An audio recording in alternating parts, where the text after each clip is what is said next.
il commence par répondre à la question, mais qu'est-ce qu'un artiste? Et à cette question, l'auteur répond en disant c'est un homme qui voit mieux que les autres car il regarde la réalité nue et sans voile. C'est important pour qu'on s'y arrête. Quand il dit l'artiste c'est un homme qui voit mieux que les autres, d'abord, pourquoi dirions-nous à Henri Bergson l'artiste voit mieux que nous? Le texte répond en disant vous et moi nous regardons, mais nous regardons sans voir.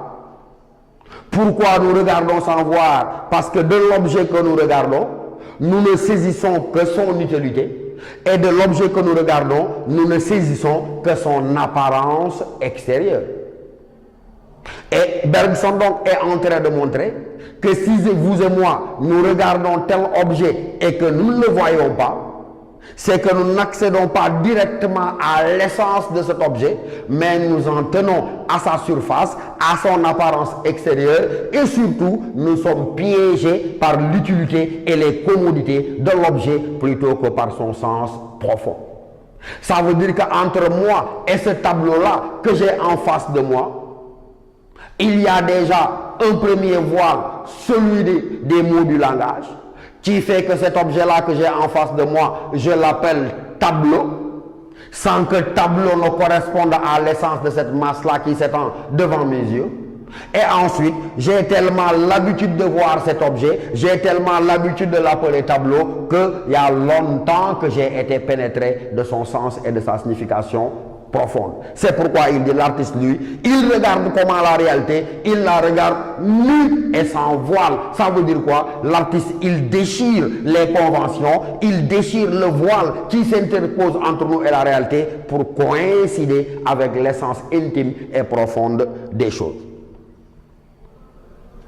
Et l'auteur dit, au fond, ces conventions interposées entre nous et la réalité fait que ce que nous voyons, ce sont, dit-il, des signes, et je souligne avec vous, des signes conventionnels.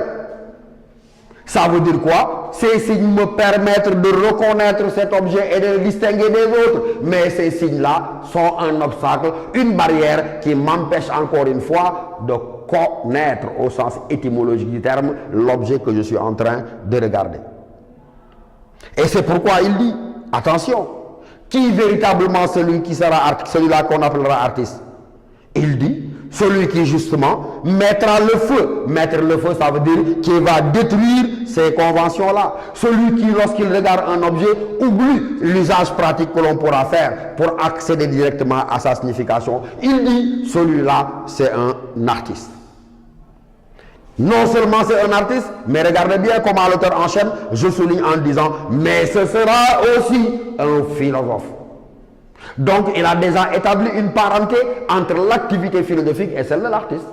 Il dit celui qui regarde la réalité nue et sans voile, qui accède directement à l'essence des choses, oui, c'est un artiste, mais il dit Henri Bergson, oui, c'est un philosophe. Donc vous avez compris que la première parenté qu'il établit entre le philosophe et l'artiste, c'est que tous les deux, ils regardent la réalité, mais sans voile. Nous avons dit pourquoi l'artiste accède directement à la réalité, parce qu'il déchire et met le feu aux conventions et cherche à dire le signifié profond de l'objet, mais on vous a déjà dit que l'activité philosophique elle-même, dans son essence première, elle est une activité de dévoilement. Hier, nous avions parlé de la réflexion philosophique et nous avions montré que le philosophe est celui-là qui fait l'effort d'aller au-delà des idées, au-delà des opinions toutes faites, au-delà des croyances naïves et spontanées. Donc, il cherche à dépasser ce que tout le monde dit pour découvrir le sens profond